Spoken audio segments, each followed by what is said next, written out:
अस्सलाम वालेकुम नाज़रीन, इस वक्त हम मौजूद हैं डॉक्टर इफ्तिखार साहब के क्लिनिक में। ये क्लिनिक नहीं, हॉस्पिटल है और ये उनका रूम है। यहाँ बहुत सीनियर पोजीशन पर डॉक्टर साहब जॉब कर रहे हैं। FCPS हैं, MBBS हैं और बहुत ही एक तो होता है ना इलाज करना, एक होता है दिल के साथ अपने मरीज़ों के साथ का इलाज करना और उनकी ज़िंदगी बचाने की सरतोड़ कोशिश करना, जो पाकिस्तान में बहुत कम इस किस्म की अखलाकियात पाई जाती हैं। डॉक्टर साहब ने बेशुमार कोरोना पेशेंट्स का इलाज किया है और तकरीबन 400 के करीब जी 400+ के करीब लोगों का इस अंदाज में इलाज किया है कि उन्हें दोबारा ज़िंदगी मिली। अब वैक्सीन आ गई है, हम डॉक्टर साहब से पूछते हैं कि वैक्सीन लगवाने के क्या क्या फ़वाइद या नुकसान हैं। डॉक्टर साहब, लोग इसके रिएक्शन से डर रहे हैं, तो आप उनको क्या एडवाइस करेंगे? पहले तो ये बताइए कि कौन सी वैक्सीन बेहतर है, किस वैक्सीन का क्या रिएक्शन है? देखिए, पहले तो आपका शुक्रिया कि आपकी वसातत से मैं लोगों को ये मैसेज देना चाहूँगा कि ये सब र्यूमर्स हैं कि वैक्सीन के नुकसानात होते हैं। मैंने खुद थाउजेंड्स लोगों को वैक्सीन लगते देखा और अल्लाह का शुक्र है कि पाकिस्तान के अंदर कोई ऐसी साइड इफ़ेक्ट्स रिकॉर्ड नहीं है। तमाम ही वैक्सीन्स अच्छी हैं, जो भी वैक्सीन्स अवेलेबल हो और उम्र के हिसाब से रिकमेंडेड है वो आप लगवा सकते हैं। कुछ वैक्सीन्स ऐसी भी थी जिनके बारे र्यूमर्स थी कि क्लॉटिंग करती है, इसके नुकसानात हैं। एस्ट्राजेनेका शायद जी, एस्ट्राजेनेका। उसके अदाद शुमार भी है बरतानिया से। हमने यहाँ पे बहुत सारे लोगों को वैक्सीन लगाई हैं, एस्ट्राजेनेका भी लगाई गई है। अल्लाह का शुक्र है कि कोई ऐसे इफ़ेक्ट्स नहीं देखे गए। देखिए जी, अगर फ़र्ज़ करें ये कहा जाए कि 1000 में से एक शख्स होगा जिसको एस्ट्राजेनेका का रिएक्शन देखा गया और 1000 में से 10 लोग थे जो कोरोना से मर गए, तो वैक्सीन लगाने वाली ऑप्शन ज़्यादा सेफ रहती है। इसलिए कि हमने अपने हाथों से बड़ी कीमती जानों को खोया है। हम अफोर्ड नहीं कर सकते। ये सोशल मीडिया की वजह से लोग बेसिकली खाइफ हुए, वरना मेडिकल पॉइंट ऑफ व्यू से अगर आप देखें तो हम लोग रिस्क बेनिफिट रेशियो कैलकुलेट करते हैं, उस हिसाब से सिर्फ वैक्सीन के फ़वाइद हैं, नुकसानात नहीं देखे गए। बाकी देखें, जहाँ तक रिएक्शन का ताल्लुक आता है तो वो तो कुछ लोग ऐसे भी होते हैं जो बादाम खाते हैं तो उसमें भी साइड इफ़ेक्ट्स आते हैं उनको, लेकिन वो रेयर होता है, वो पर्सन टू पर्सन वैरी करता है। हमने एज अ होल देखना होता है। तो एज अ होल अगर आप देखें, तमाम वैक्सीन के फ़वाइद हैं और इस तरह के क्लॉटिंग और मुज़र असरात से ये बिल्कुल पाक हैं और यहाँ पे लगाई जा रही हैं और अल्लाह का शुक्र है हमने अभी तक कोई ऐसा साइड इफ़ेक्ट ऑब्जर्व नहीं किया। जी, इनमें क्या फ़र्क है? AstraZeneca, Sinopharm, Sinovac, Sinopak? देखिए जी, इसमें बेसिकली कुछ बुनियादी फ़र्क होते हैं। मैं सादा अल्फाज में आपको समझाना चाहूँगा कि जो साइनोवैक, साइनोफॉर्म है, ये वायरस ही है, लेकिन उस वायरस के जो मुज़र असरात हैं जो हमारे जिस्म को नुकसान दे सकते हैं, उसको ख़त्म कर दिया गया है। यानी कि एज सच वायरस मौजूद है, लेकिन उसका ये कह लें कि जो स्टिंग है, जो डंग है, वो उसका जहरीलापन है, उसको ख़त्म कर दिया गया है और वो हमारे बॉडी में इंसर्ट किए जाते हैं और हमारी बॉडी उसके अगेंस्ट फिर एंटीबॉडीज़ बना लेती है। ये तो रूटीन में जो हम साइनोफार्म लगा रहे हैं, इस तरह की वैक्सीन। कुछ वैक्सीन ऐसी हैं जिनके अंदर दो मुख्तलिफ वायरसेस को मिला के और उनका जो जहरीलापन था ख़त्म कर दिया जाता है। कुछ ऐसी वैक्सीन भी हैं, ठीक है, और कुछ और वैक्सीन भी हैं जिनके अंदर कुछ जो है ना जेनेटिक्स डेवलप की जाती हैं और फिर डीएनए आरएनए की बेस के ऊपर उनके अंदर चेंजेस लाई जाती हैं। तो ये डिफरेंट मैकेनिज़म्स हैं जो वैक्सीन के यूज़ हो रहे हैं।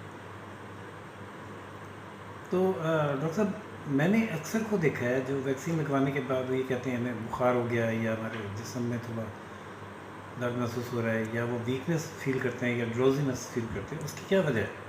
देखिए जी, कोई भी वैक्सीन लगाई जाती है तो उसके बाद बुखार हो सकता है, हेडेक भी हो सकता है। उसका सिंपल है, देखिए हम बच्चों को वैक्सीन लगाते हैं।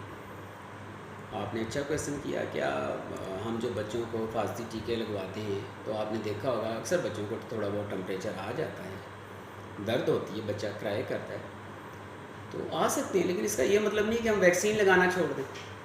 हम देखें वैक्सीन तो हम बच्चों को लगवाते हैं। इसी तरह अगर ये इलामात आती हैं तो नो प्रॉब्लम, आप पैनाडोल ले सकते हैं, पैनाडोल ले लें इस तरह की। और जो क्लॉटिंग का खतरा है वो जी मैंने आपको बताया कि देखें वो भी पैनाडोल मेरा जब मतलब है। इतने मिलियंस लोगों को वैक्सीन लगाई जाती है, देखिए जी, तो क्लॉटिंग मैं आपको बताऊं कि रूटीन के अंदर लोग जब सफ़र करते हैं, बाय एयर करते हैं, कार में ट्रैवल करते हैं, हमने तो उनके अंदर भी क्लॉटिंग होते हुए देखी है जिन्होंने वैक्सीन नहीं लगाई होती। नॉर्मल इंसिडेंस है, कुछ लोगों के अंदर ब्लड की अबनॉर्मेलिटीज़ होती हैं।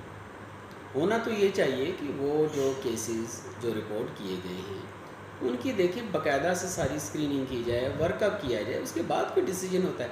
क्योंकि कुछ लोगों में तो नेचुरल टेंडेंसी होती है कि क्लॉटिंग हो रही होती है। इसी तरह जो है ना कुछ इलाके कुछ लोग ऐसे होते हैं जो बहुत ज़्यादा मूवमेंट नहीं करते, जिसकी वजह से क्लॉट हो जाती है।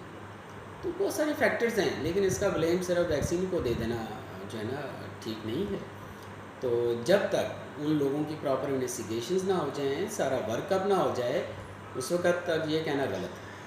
डॉक्टर साहब अगर क्वेश्चंस को माइंड ना करें तो क्वेश्चन एक जब ये देखा जाता है कि एक शख्स ने वैक्सीन लगवाई और उसके बाद उसको वो ब्रेन हेमरेज या हार्ट अटैक हो गया, तो उसको आप क्या कंसिडर करेंगे? देखिए जी, आप देखेंगे रूटीन के अंदर आप रोज़ देखते हैं कि हॉस्पिटल्स के अंदर हार्ट अटैक के लोग और फॉलिज के लोग ढेर आ रहे होते हैं। ये तो अब आने शुरू, आप कह रहे हैं ना वैक्सीन, वैक्सीन तो अब आई है। क्या इससे पहले हॉस्पिटल्स के अंदर हार्ट अटैक के लोग नहीं आते थे? क्या इस वैक्सीन से पहले ब्रेन हैमरेज और जो क्लॉटिंग होती थी ब्रेन की, क्या वो नहीं होती थी? ये नॉर्मल इंसिडेंस है। क्या लोगों को पहले फ्लू नहीं होता था? बीमारियां तो सारी मौजूद थी, लेकिन क्या वैक्सीन की वजह से एग्रीवेट हुआ या वैक्सीन से हुआ, ये बात कहना बिल्कुल गलत है। जब तक देखें, मैंने आपको कहा कि पहले भी तमाम लोग इन्हीं बीमारियों के साथ प्रेजेंट करते थे। अब फ़र्ज़ करें कि हम 10 लोगों ने वैक्सीन लगवाई है, अल्लाह ताला की तरफ से ही वो पेशेंट डायबिटिक था, हाइपरटेंसिव था और उसको फॉलिज होना था, तो वो ब्लेम सारा उस वैक्सीन को चला गया कि जनाब इन साहब को जिन्होंने वैक्सीन लगवाई थी तो उनको फॉलिज हो गया। हालांकि वो नेचुरल उनका टाइम आया हुआ था फॉलिज का, शुगर की वजह से, कोलेस्ट्रोल की वजह से, हार्ट का कोई बीमारी थी और बड़े फैक्टर्स होते हैं जो बेसिकली ये वजह बनते हैं। क्या ये ऐसा हो सकता है कि वैक्सीन लगवाने वाले को इस एंजाइटी की वजह से कोई प्रॉब्लम हो जाए कि उसने वैक्सीन लगवा ली और जी एंजाइटी भी हमने बहुत सारे लोग ऐसे देखे हैं जिन्होंने वैक्सीन लगाने के बाद कहा जी हमें बड़ी घबराहट हो रही है, कुछ हो रहा है, लेकिन हम मेडिकली पॉइंट ऑफ व्यू से देखते हैं। एक होती है सब्जेक्टिव कंप्लेन कि हमें पेशेंट बताता है, एक होती है ऑब्जेक्टिव ऑब्जर्वेशन जो हम देखते हैं कि रियल में क्या पेशेंट को फील हो रहा है कि नहीं। तो हमने सब्जेक्टिव कंप्लेंट बहुत सारी देखी थी, लेकिन अब तो लोग दलेर हो गए इसमें। वरना शुरू में लोग बड़ा कहते हैं जी घबराहट हो रही है, ये हो रहा है, फिर हम 5 मिनट 10 मिनट बिठाते हैं और वो जूस पीते हैं तो फ्रेश होके चले जाते हैं। कोई ऐसी चीज़ नहीं देखी। लेकिन अगर किसी को वाकई जैसे एस्ट्राजेनेका की शिकायत है, हमने देखा कुछ अदारे ऐसे हैं जैसे लाइक फ्लाइंग से रिलेटेड, उन्होंने एक लेटर भी जारी किया है कि ये फ़लाँ वैक्सीन ये लोग ना लगवाएं, उनके पायलट्स और एयर क्रू। ऐसा आपकी नॉलेज में है कुछ या? जी बिल्कुल, मैंने वो पायलट्स का वो देखा सोशल मीडिया पे ही है हाँ वो। जी, बिल्कुल उन्होंने पायलट्स का देखा था। देखें पायलट्स की जॉब जो है ना बड़ी सेंसिटिव थी, उसमें उन्हें फ़्लाइट लेनी होती है अगर फ़र्ज़ करें कि कोई पायलट वैक्सीन लेता है और उसके बाद उसको सर का दर्द हो या बुखार हो जाता है और उसको अगर रेस्ट एडवाइस करनी है तो उनके लिए मुश्किल हो रही थी इस हवाले से। तो मैं तो समझता हूँ ये एक फैक्टर था, अदरवाइज़ कोई ऐसा एविडेंस नहीं अभी तक हमें मिला कि एस्ट्राज़ेनेका की कोई कॉन्ट्राइंडिकेशन है या वो क्लॉटिंग कर रही है, ऐसा कोई एविडेंस नहीं मिला। अच्छा, ऐसा मतलब यहाँ पाकिस्तान के में तो नहीं है, दुनिया में कहीं भी नहीं, बरतानिया में ज़्यादा सुना है कि था ये। नहीं जी, यूके में हम मेरी खुद बात हुई है यूके के डॉक्टर से, वहाँ के जो वैक्सीनेटर्स थे और जो वैक्सीनेशन सेंटर के हेड्स थे उनसे बात हुई और उन्होंने यही बताया कि जी हमने यहाँ पे जितने लोगों को लगाई है हमने कोई जो क्लॉटिंग का फैक्टर नहीं देखा इन लोगों की। आपकी एडवाइस क्या है लोगों के लिए? मेरी एडवाइस ये है कि देखें जी, कोरोना से बचने का सिर्फ तरीका एहतियाती तदाबीर नहीं है, इसलिए कि हमने बहुत सारे लोगों को देखा कि उन्होंने बहुत एहतियाती तदाबीर की, इसके बावजूद उनको कोरोना हुआ। इसलिए हर हर शख्स को कोरोना की वैक्सीन लगवानी चाहिए ताकि हम अपने आप को सेव करें और इस मूज़ी जानवर की जो वबा है ये इसकी कॉम्प्लिकेशन से बच चुके हैं और अपनी कीमती जान को जो अल्लाह ताला की इमानत है इसकी हिफाजत कर सकें।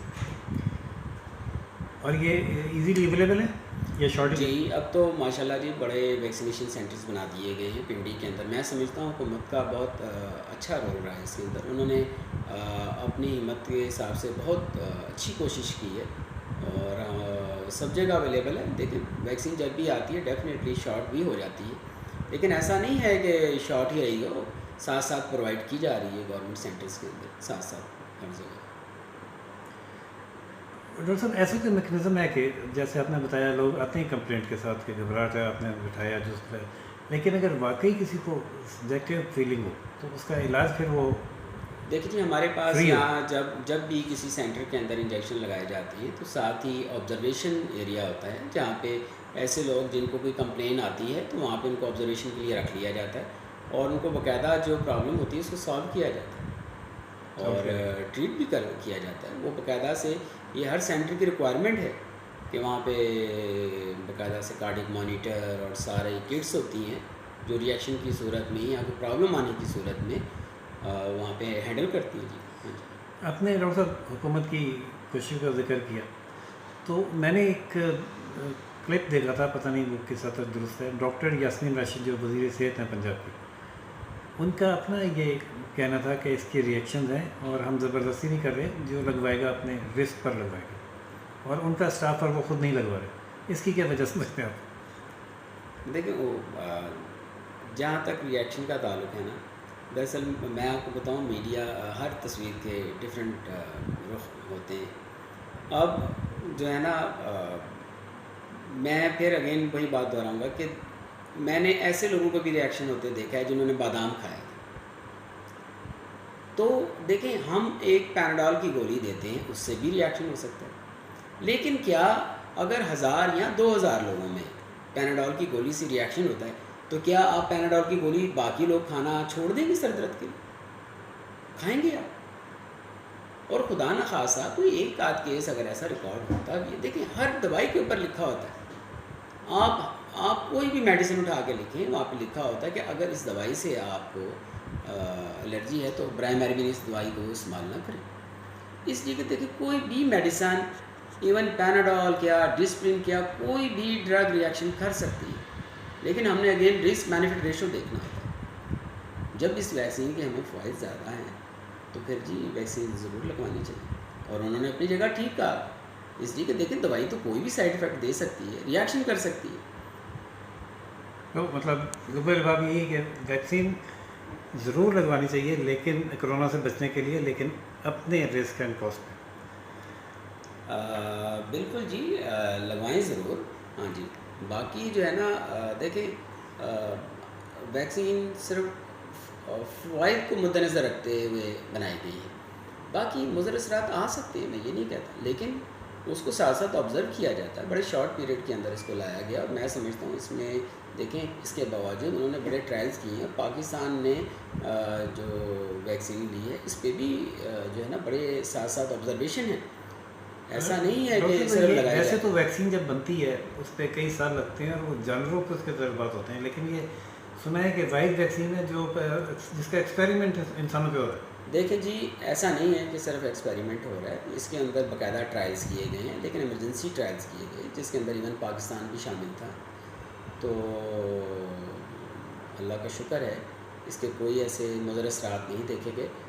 देखिए जी, इसमें अगर ये लोग ज़्यादा डिले करेंगे तो बड़ी तेज़ी से जानों का लॉस हो रहा था। मैं समझता हूँ ये दुनिया के जो जहाँ जहाँ बनाई गई है उन्होंने बड़ा अर्जेंटली इसके ऊपर काम किया, जिसके हमें अच्छे फ़वाइद हासिल हुए हैं। और अल्लाह का शुक्र है कि लगाने के बाद जो है बहुत बेहतरी आई है। आप देखें कि ओवरऑल आप देख सकते हैं कि पाकिस्तान में रेशो बहुत बेहतर होती जा रही है, वरना बड़ा स्प्रेड होता जा रहा था। हाँ जी। अच्छा, यानी आप ये समझ रहे हैं कि मतलब ऑब्वियसली आप डॉक्टर हैं, दुरुस्त समझ रहे होंगे, लेकिन क्या आप नतीजा यही अखज़ कर रहे हैं कि ये वैक्सीनेशन की वजह से अब ये कोरोना की लहर जो है वो कम हुई? मल्टीपल फैक्टर्स हैं, लेकिन उसमें एक बहुत बड़ा एक अहम फैक्टर जी वैक्सीनेशन। तो डॉक्टर साहब का कहना ये है कि वैक्सीनेशन की वजह से अब कोरोना कम हो रहा है और जो वैक्सीन लगवा रहे हैं वो कोरोना से महफूज होने के लिए अपना इंतज़ाम कर रहे हैं, और ये इंतज़ाम ज़रूर करना चाहिए। लेकिन जैसा कि डॉक्टर साहब ने बताया कि 1000 में से किसी एक को रिएक्शन हो भी सकता है, लेकिन उसकी भी रिस्क मैनेजमेंट हॉस्पिटल्स में मौजूद है।